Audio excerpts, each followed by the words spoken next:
Всем привет, вы на канале Default Gamer, и сегодня мы поговорим о игрушке Epic Battle Fantasy, а именно о первых трех частях. JRPG — спорный жанр игр, зачастую из-за того, что все упирается в нажатие одной кнопки и скучной бессюжетности. Особенно бесит то, что, ходя по карте, вы не видите врагов. Они просто нападают, и нападают, и нападают, и нападают, и нападают. Одному молодому разработчику из Канады это не понравилось, и он решил создать свою ходилку-бродилку, но которая будет лучше остальных. Имя ему Мэтт Разак. И так как Flash раньше был популярнее Unity и Unreal Engine, именно на этой платформе он творил. Начинал он с анимации и второстепенных игр, но нас интересует его главный тайтл, а именно Epic Battle Fantasy. Так как в этой франшизе целых 5 игр, 2 из которых часов на 15, в этом ролике я расскажу про первые 3. В дальнейшем расскажу обо всех остальных. Итак, первая игра серии — это максимально простецкая JRPG. Даже без карты, без ходьбы, одна сплошная битва. Итак, что у нас по героям? Мэтт — танк с сильными физическими атаками и большим количеством здоровья. Орудует он, кстати, мечом от Джека Смита, за что мы все благодарны Джеку. А вторая героиня показывает то, что разработчик гетеросексуал. Я надеюсь, мне за это не прилетит от ютуба. Имя ей Натали. Атакует она посохом, сильными магическими атаками, способностью хила и призыва помощников. Итак, игра начинается с красивой картинки и объяснением, куда я попал. Автор понимает, что я не идиот, и все по-человечески объясняет, за что ему огромное спасибо. Кое-кому бы стоило подучиться. Фриплайны. После этого я выбрал сложность Normal, я казал все-таки. А потом нас сразу привели в магазин, где предложили зелья на выбор. Если вы вдруг живете под камнем и не знаете, что такое пошаговые ролевые игры, я поясню. Есть враги, у которых хп виден после атаки по ним. Есть мы, у которых показано здоровье и мана слева снизу. У каждого свой ход на атаку. Атака может быть как и самой простой, тупо ударить с оружием без выкрутасов и пафоса, либо ударить усиленной атакой, которая тратит ману. Окей, а сейчас конкретно про штуки, которые в самой игре. Есть два типа особых атак у каждого. У Мэтта это и Special, в то время как у Натали это светлая и темная магия. Мэтт может менять меч, а цена у него будь здоров. Спасибо. Каждый со своими фичами. У Натали этого нет, зато она может призывать подмогу. Также, кроме всего вышеперечисленного, можно защищаться или использовать зелья. Если вы тупите и не используете зелье, прилетит маленький котик-ангелочек, который использует его за вас. В реальности, к сожалению, такого нету. Вроде все сказал. И не забывайте, автор не гей. После магазина я дрался со сваймами. Потом со сваймом побольше. Вся игра у меня почему-то дико тормозила. Ну да ладно, это первая игра человека. Далее я сражался с глазастиками, потом с глазастиком побольше, который облапал Натали. И почему-то не сделал то же самое с Мэттом. Вслед за ними я сражался со злыми деревьями. Потом с потом с роботом, который больно хреначит. После чего мне снова дали побывать в магазине. Там я закупился зельями и началась вторая фаза игры. Сначала я убил крабиков, которые прятались в раковинах и сдавались, а я их убивал. Потом пришел ледяной голем с явным страхом огня. Да, в этой игре есть стихии, но слабости врагов приходится уже додумывать в голове, используя смекалку и нужные атаки. Голем был простым, после него пришел уже земляной собрат, который был посложнее. А еще я заметил, что среди моих союзников, которых я могу призвать, затесался очень похожий на них голем, но робот, и похоже бьющий электричеством. Вообще, надо бы пояснить за тех, кого мы призываем. Список тут очень банальный, ну типа там Пичу из покемонов, робот-голем, Канти из аниме FLSL. И вот этот красавец, имя которого Катастрофа. Ну вы только посмотрите на пафос его атаки. Правда, он убивает Натали. Походу, она ему отказала, а он столько ради нее сделал. После этих големов нам предстоит их убить снова, но уже вместе. И это, черт побери, сложно. Минут 15 просидел на них, но в итоге получилось. Потом я сражался против еще одних летающих глаз, а потом против гигантского брутального робота из старой игры Мэтта. Он как раз таки был полегче. Далее меня ждали какие-то страшилки летающие, которые умели накладывать яд и снимать мои бафы. Ну и в конце меня ждал он. Ба-ба-ба-бам! Сон Гоку! Чего? Какой Гоку? Что это значит? Чё за... Ладно, Гоку так Гоку, правда зомби. Я так понял, там что-то в мультах разраба было про это, но они, увы, утеряны, поэтому просто примем этого Гоку как должное. У Гоку было куча атак, отсылающих на Dragon Ball. Но по факту он является что-то вроде злой версии Мэта. В будущем это еще проявится. Гоку оказался сложным, но я его все же победил. И получив тот самый мизерный кусок сюжета, который нам пригодится в дальнейшем. Итак, наши воины пожертвовали собой и большей части земли, чтобы уничтожить злое зло. Выжившим на земле придется долго выживать в суровых условиях, формируя новую цивилизацию при условиях сильной радиации от взрыва Гоку. 3 точки в конце очень в тему. Судя по цифрам, эта игра уже была кому-то нужна. Наверное, фанаты аниме понабежали. И Мэтт понял, что надо ковать железо, пока горячо. И спустя всего год выпустил вторую часть. Которая кардинально ничем не отличалась от первой, но уже на что-то походила. Уже не бой на 1 час, а бой на 2 часа. Встречает нас заставка Iron Games, которые в дальнейшем будут всегда сотрудничать с Мэттом. Ну что ж, игра продолжается с того момента, как Земля была взорвана. Создатель решил выкрутиться тем, что мир был в дыму много лет, а местные обитатели начали мутировать и атаковать людей. Несмотря на медленное восстановление цивилизации, баланс в мире был нарушен, и было неясно, кто будет у мировой власти. В то время как либералы пытаются дойти до мирного соглашения, один радикальный человек решает власть самостоятельно, завоевывая мир своими наномашинами и зверями. После прошлой битвы наши герои освоили новые навыки и готовы сразиться с новыми врагами. Остановилась наша сладкая парочка в деревне котов. Я уже говорил, что автор любит пушистиков. Нет? Так вот, он любит пушистиков. Итак, игра началась. Все почти абсолютно идентично старой игре. Но добавлены новые атаки, заменены призывы и появилась прокачка в конце каждого уровня. Отдельный респект хочу выразить Хелсбару справа внизу. Наконец я могу узнать хп у врага, а не гадать. Да, раньше тоже было понятно после удара, но некоторые атаки тупо были огромными по площади на экране, и они закрывали количество хп. Больше такой проблемы не будет. Также в этой игре уже ясно дали понять, что есть элементы, и некоторых врагов бьет сильнее тот или иной элемент. Что у нас по призывам? Есть робот-сканер, при помощи которого можно будет почитать о враге. Узнать его имя, возраст, предпочтения и количество сериалов ложки на счету. Желе-кролик, который накладывает регенерацию на наших бойцов.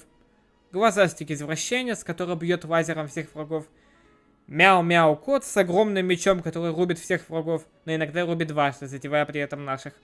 Ну и, конечно же, огромный лазер из космоса, который бьет всех, даже эпилептиков. Напоследок упомяну, что тут появилась ульта, которую можно накопить, пока вы терпите побои от врагов. У Мэтта это цунами из атак мечом, а у Натали...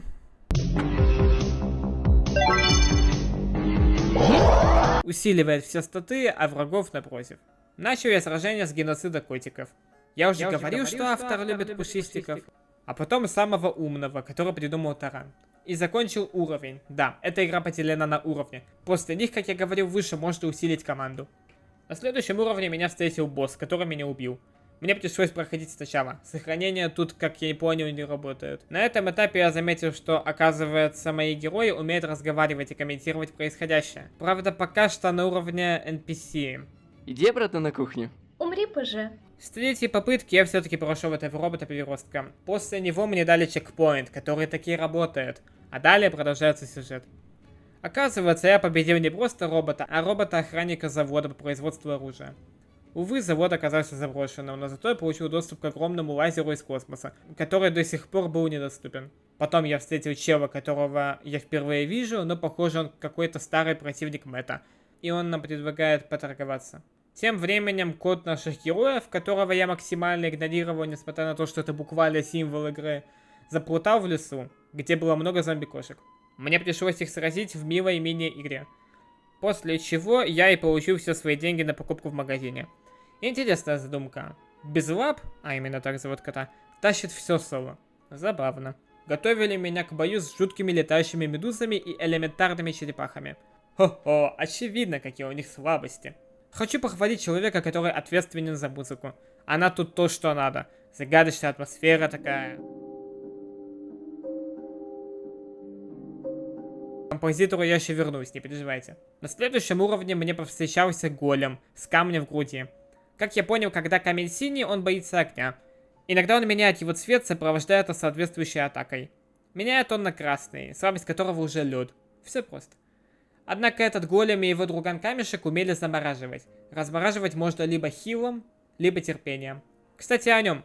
Мэтт перестал быть терпивой. Сейчас он атакует после удара по нему. Молодец! Молодец! На следующем уровне я научил Натали такому же финту. Только она бьет звездочкой, нанося рандомный урон. Им я воспользовался в пустыне, где были старые мобы и подземный фаллос, который казался мне грозным. Но одна ульта все порешала. Но оказалось, это не все. На следующем уровне мне повстречался обладатель этого хвоста. Огромный подземный червь, которого я разрубил пополам. О, а вот и сюжет. Наши герои потратили время зря. Наша цель еще далеко от нас. Зато было вкусно. 100% полная хакуна матата. Все наши герои умерли от отравления, обезвоживания и свиного гриппа. Мэтт, мне кажется, это не надо было есть. Да что ты, вкусняшка полная. Ням-ням-ням. Мяу-мяу, фу. Но тут ангел очень вовремя всех воскресил. Гениально, вот так надо обыгрывать сюжет. Флиплайны, учитесь, x2. Он хотел поторговаться, а дальше я нечаянно скипнул и началась опять мини-игра с безлапом.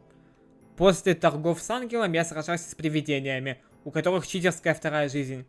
То есть уже третья или вторая. Неважно, важно то, что у Мэтта была одна атака, которая снимает этот эффект. За что ему спасибо. Далее мне повстречался страшный дракон с двумя головами. Дракон, если что, скелет. Спуки Скери. По своим спойлерным знаниям, я знаю, что если убить одну голову, вторая вырастет почти сразу же. Дракона зовут Гидра все-таки.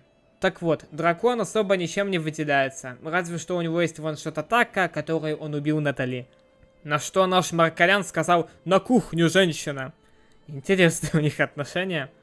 На следующем уровне не было ничего, кроме робоглазастиков и классного оружия гитары у Мэтта. Походу украл у Канти. Эх, хороший был робот. А сейчас внезапный сюжет. Наши герои добрались до какого-то Мордора, который не понравился Мэтту, как и машина, что стояла перед ним. А машина была говорящая и сказала, что она не машина. В танке оказался... фанат одного художника, ака главный злодей этой игры. Он сказал: «Убирайтесь, неверно, это место закрыто на карантин». Мэтт разумно спросил: А в чем твой план? Всех убить? Мне противен мир таким, какой он есть. Лишь уничтожив все, можно все изменить. Уха-ха-ха-ха. Мне не нравятся эти штуки. Нам придется уничтожить твой танк. И нет, я нисколько не завидую. И битва начинается. Самая долгая и сложная в этой игре. Начинается все с самого танка, который больно массово всех атакует.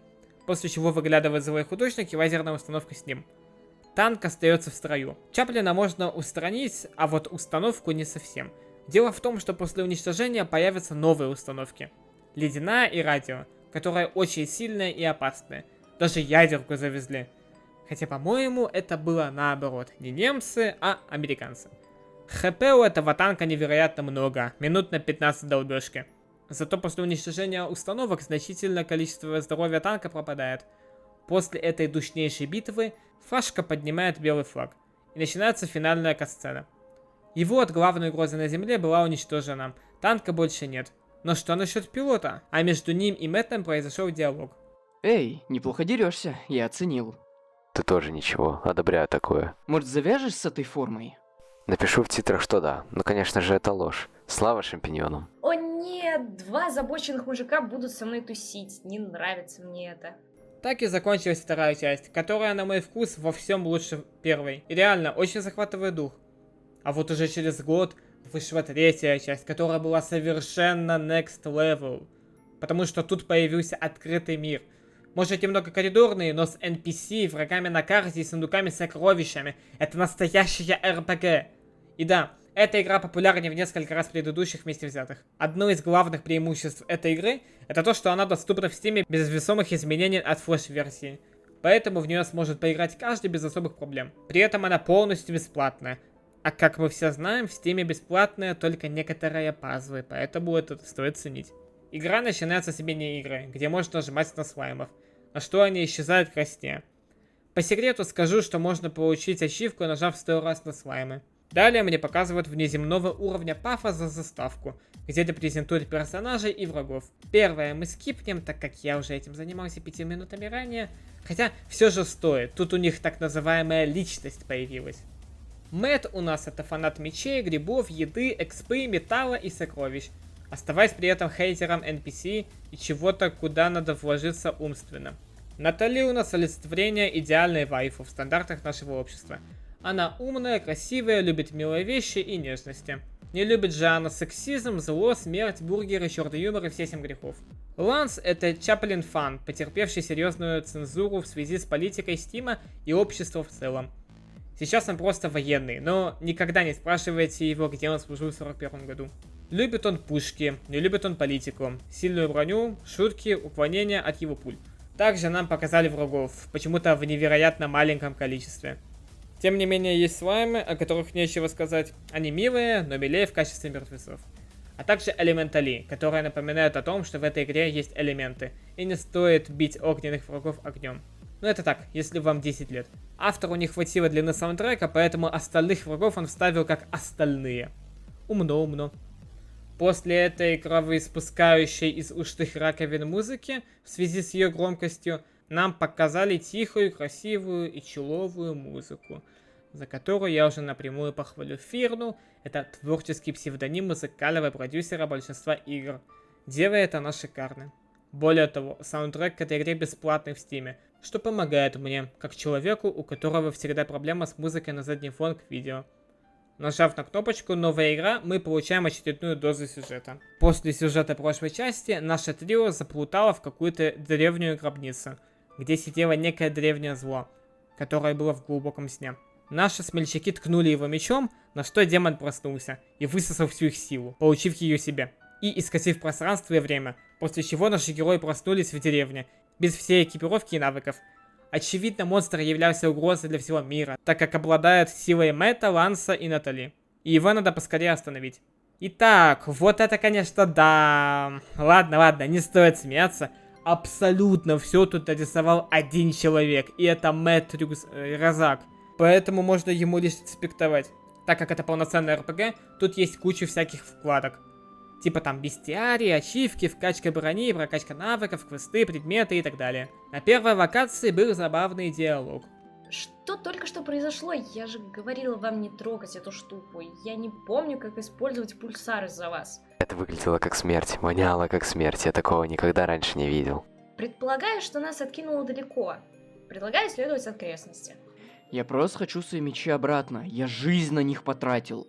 Придется нам все изучить заново и найти наше оружие в местных сундуках, без ведомой нам на это причины. Ограбить ни в чем невинных NPC. Будем? Ты жалок. Ну да, у нас нет выбора. Я поговорил с местными NPC, и пару кадров я зацепил. Мужик, который понимает, что он в игре, девушка, предлагающая костюм коровы как награду за квест, знакомая персона, которая подкатывает к Лансу, на что Натали ее отшивает за него, и также телепорт в виде звездочки, от которого я в дальнейшем смогу перемещаться по карте. Я зашел в лес и начал бить кусты. Бой стал намного удобнее и понятнее. Сейчас у каждой атаки есть свой рисунок, на котором понятно примерно, что атака из себя представляет. Кроме того, сейчас каждый персонаж может переодеваться, а Ланс к тому же может сканировать врагов, что снова отсылка на...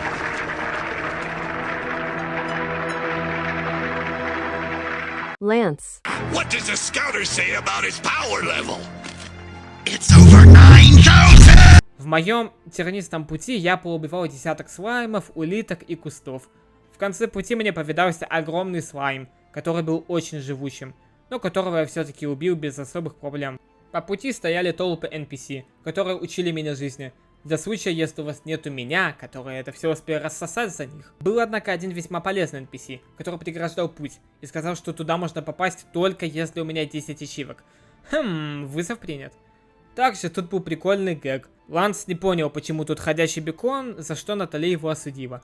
После чего я нашел бекон в сундуке за свиньями. Чё за бекон? А зачем? Есть же зелья. А как бы не так.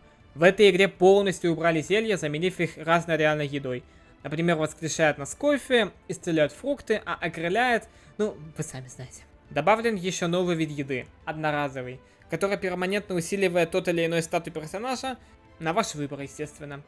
После победы над слаймом я сражался с воронами, деревьями, черепахами, котами, троянами и прочими. По пути я нашел много сокровищ, оружия и навыков. В один момент Ланс заявил: Похоже, мы почти вышли из леса. Надеюсь, не будет болота или чего-то в этом роде. Надеюсь, у первого босса будет эпик батл. Поняли? Или вам... Не надейся. Босс, наверное, огромный овощ, робот, похожий на тыкву с короной, огнеметами и пушками. Как точно, Натали. К сожалению, босс оказался позорником. Я снес пол его хп одной бомбой. Похоже, надо было выбирать сложность игры выше среднего в начале игры. Подле босса стоял NPC, который предложил поиграть в мини-игру ради ачивки. Я хочу утереть нос тому рыцарю, поэтому я согласился. Игра была очень милой и с классной музыкой. Нам предстоит, играя за безлапа, хавать как можно больше вкусняшек на время. Ура, его даже никто убивать не будет, победа! Ух, было весело. А еще я открыл телепорт в деревню, дабы выполнить пару квестов. После чего меня ожидал сюжет. После всех сражений наше трио начинает вновь вставать на ноги, заметив, что монстров все сильнее и сильнее, наверное, от извержения вулкана. Во время сочного желейного пикника у наших героев произошел диалог. Послушайте, я, кажется, знаю, кто тот демон, с которым мы сражались. А откуда ты знаешь? Птичка нашептала. Короче, его зовут Акрон, и он существует дольше Земли, то есть его магмового основания. Он настолько силен, что никакой герой близко не мог его одолеть, поэтому в далеком прошлом его запечатали и спрятали, дабы никто о нем не знал. А он, в свою очередь, впал в глубокий сон. Интересно у тебя птички. А как тогда мы его одолеем? Чувак, вы вдвоем одолели сраного Соногоку, а сейчас настрою. Ты думаешь, мы его не одолеем? Логично, как и все в нашем мире. Ну что ж, погнали! Я очутился в локации пляжа, где была толпа NPC, которая что-то от меня хотела. Я всех послал и ограбил их палатку, после чего пошел биться с пляжными врагами. По пути мне встретились синие слаймы, медузы, элементали, крабы и другие. Элементали мне, кстати, не понравились, за что я впервые за всю игру использовал ульту, а именно Ланса. Вот так она выглядит. И да, в этой части ульту тоже надо открывать, как и все навыки. Кстати, я заметил, что больше половины навыков мега бесполезная. Ну типа, когда мне пригодится увеличение точности? Мои всегда попадают в цель. Или, например, ослабление брони врагов. Они же так или иначе падают от одного касания. Ну ладно, каждый играет как он хочет. В дальнейшем эти навыки как раз таки ключевые, поэтому есть смысл их качать. Главное без фанатизма. Отвлекусь от пляжа. Я выполню 10 ачивок. Затем рыцарем было на первый взгляд пустое поле, где было много сундуков. Но стоило мне к ним подойти, как началась битва. Сражались со мной противники, которых я раньше не видел. И будет спойлером их показывать, поэтому удовольствуйтесь цензурой от Ланса. У меня было мало хп, и я решил ультануть Натали. Уф, надо бы ее куда-то на превью, да так, чтобы не пошло, да так, чтобы красиво. Ну, вы поняли, наверное, мой план сработал, раз вы нажали, да. Последний выступает куст, который был на 10 уровней выше меня, и поэтому он действительно заставил попотеть. Зато после победы я получил много нового оружия, денег, тачек, яхт, бугатти и кайфа. Вернемся к пляжу. Тут у нас на горизонте был виден вулкан. Да, тот, откуда Акрон. И дым его поднялся до жути высоко. Чё за херня? Мы туда идем? Да. А тебя что-то не устраивает? Я не хочу идти на смерть, особенно без весомой цели. Наша цель — спасти мир. Или ты сценарий не читал? После этого мне встретился гигантский кальмар, который, судя по описанию ребят, должен был меня вантапнуть. Но он оказался очень скучным и простым боссом. На нем я решил использовать ульту Мэтта, которая никак не поменялась, и новую ульту Ланса, в которой он вызывает космическую подмогу, как во второй части. Но тут герои додумались отойти назад и не получать урон. Офигеть. Ну а спрут пропуск. Ну бьет он щупальцами, что дальше? А дальше сюжет. Похоже, из-за радиации обитатели местного моря выросли до исполинских размеров, взять только гигантского кальмара. Судна перестали плавать, и море стало спокойным, как смерть. Из-за этого факта многие люди потеряли ремесло. Пираты вот вообще еле сводят концы с концами.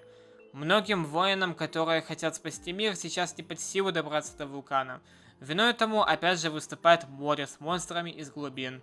Знаешь, Мэтт, я обычно против твоего желания есть наших врагов, но сегодня твой день. Я же говорил, все желейное вкусное, слаймы тоже. Ты конченый. Ты бы еще улиток ел. Ты меня плохо знаешь. Мяу-мяу, тепло. Далее я попал в снежную долину, где весьма холодно и невероятно много сокровищ. Кроме того, я заметил, что на данном этапе я всех выношу, и почему-то со временем игра становится еще легче, что не очень.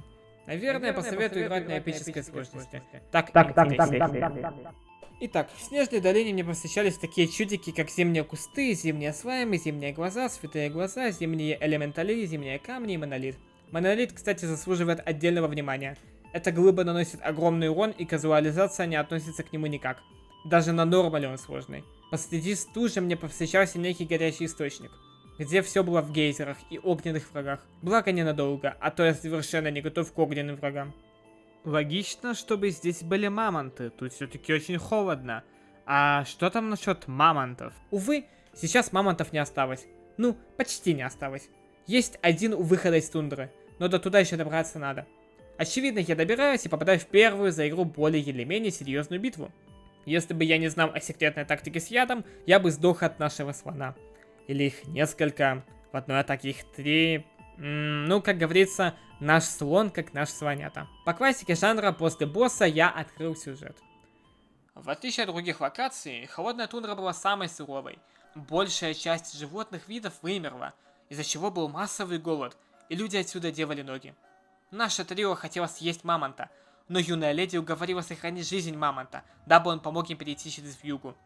На вьюгу мамонта и хватило, так как после холодов началась пустыня, и отсюда уже нашим героям пришлось идти пешим ходом.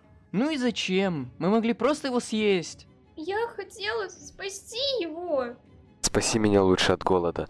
100 лет ничего не жрала, конкретнее 2 часа реального времени. Погоди, а есть нереальное время? Мяу-мяу. Это игра. Мяу-мяу. Мне показалось или... Ладно, я просто устал. Итак, у нас пустыня, а точнее древняя кошачья цивилизация, которая, по иронии, самая густонаселенная локация в игре. Мобов тут целая куча, прямо очень много, и это утруждает. Но ничего, все компенсируется местными головоломками, которые не нравятся Мэтту, но добавляют колорита игре. Головоломки тут с рычагами, но если вы умнее, тут даже думать не надо. Между рычагов мне повстречался подземный червь из второй части, правда без хвоста. Наверное, он как губка, хвост вырастает в нового червя. И именно поэтому этот мини-босс отреспаунится. А еще я открыл волшебную кнопку X2, которая ускоряет все, кроме FPS-а. Но да ладно, все равно полезно. На этой локации я вкачал часть своего оружия до финального левела, как и умения. Я думал, дело в шляпе, но тут появился он. Протектор. Я не шучу, этот босс в разы тяжелее прошлых. У него тонна хп, у него кучу союзников, у него ульта, у него бафы, чего только у него нет. В качестве союзников у него есть летающие штуки, которые владеют разными стихиями, а некоторые очень сильно бафуют и хилят всех, в том числе и протектора. Самое подлое это то, что когда у них мало хп, они взрываются, нанося тонну урона мне. За примерно полчаса битвы я таки смог его убить, хотя был на грани. После одной его так называемой ульты, сильного лазера, все мои умерли, оставив Натали с лоу хп, которая героически уклонилась от атаки и смогла позвать Иисуса, который всех воскресил. Если бы не это, то все. Тут еще проблема в том, что его главная боязнь это вода. Теперь, я понятия не имею, как мне пить водой. Буквально ни одного навыка ни у кого. Разве что сами оружия могут быть этой стихии. Но это хорошо только для Мэтта и для Ланса с натяжкой. Натали это ничего не дает. В общем, потрепал он меня нервы неплохо, так, но у нас новая локация и сюжет. С большим трудом и усилиями наше трио сумело пройти руины королевства котят и их головоломки. Их удивили древние технологии котов, позволяющие камням парить в воздухе и стрелять огромными лазерами. Ответ на эту загадку знал лишь их кот, без лап, который, к сожалению, не умел говорить. Мяу-мяу, я все знаю. Наши герои добрались до вулкана, их главной цели всего путешествия. Но даже там их ждали страшные монстры, которые преграждали путь к Акрону. Ну и ужас. Какого хрена этот ужас тут до сих пор стоит и что-то охраняет? Я думал, цивилизация котов это миф. Знаешь ли, если бы ты хотя бы немного углубился в историю, ты бы все знал. Я люблю историю, особенно первую половину 20 века. А что там было? Это уже античность, я не увлекалась. А ты еще на меня гонишь. Лучше вам не знать, что там было. Но лазеров, как у котов, там точно не было. Ладно, хватит думать о прошлом. Надо думать о прекрасном будущем, когда мы убьем Акрона. Я верю в нас, друзья! Ого, уже друзья? Мяу-мяу, Акрон умрет, мяу-мяу. На локации вулкана, а скорее локации ада, было очень много различных существ, многие из которых появились в ранних частях, но сильно бафнуты. Мой главный оп это вот этот скелет летающий. У него много атак, которые ваншотают, а те, которые не ваншотают, просто наносят очень много урона.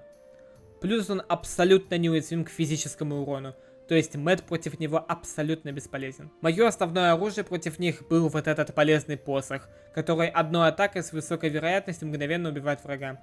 Я считаю лучший посох в игре. Позже я нашел еще меч, который делает то же самое. Правда, после этой атаки у Натали существенно снижается защита. Очень существенно. Но кого это волнует, когда у тебя 20 воскрешающих кофе? Еще был вот такой грозный монолит, кусочками которого торгуются в этом мире.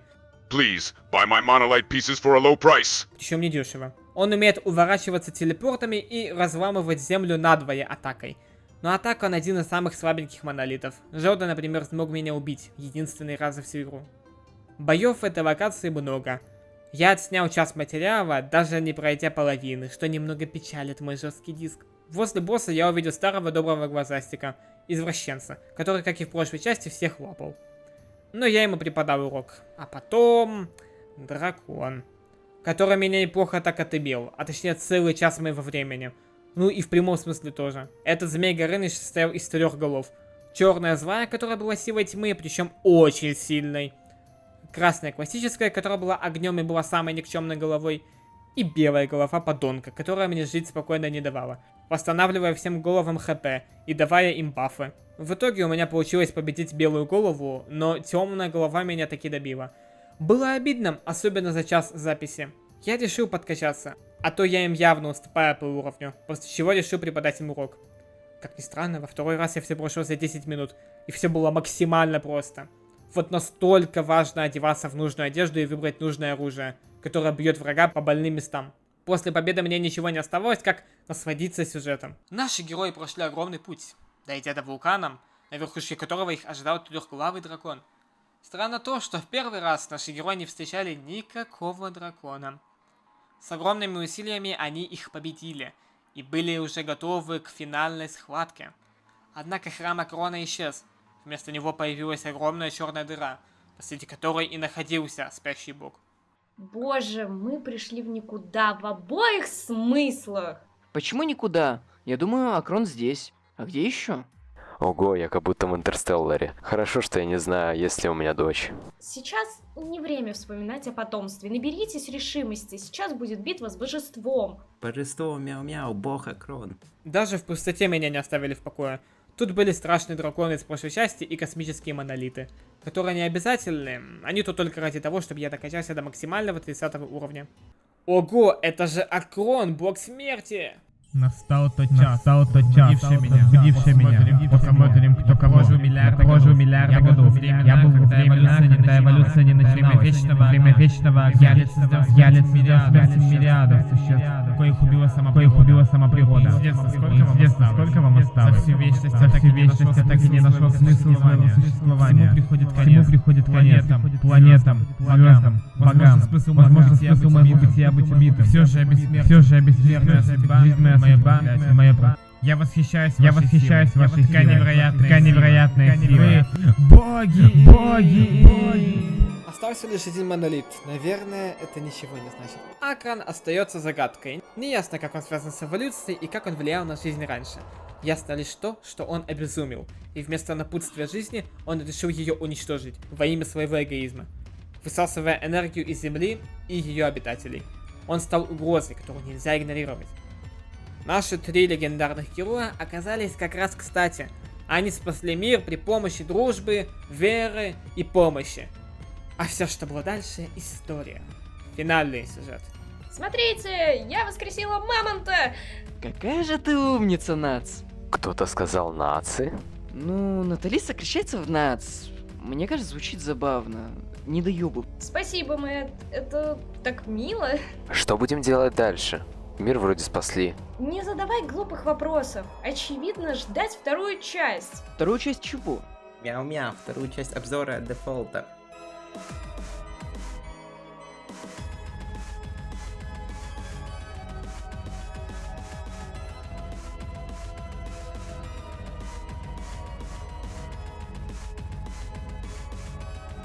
Ha ha ha ha. I just trolling you.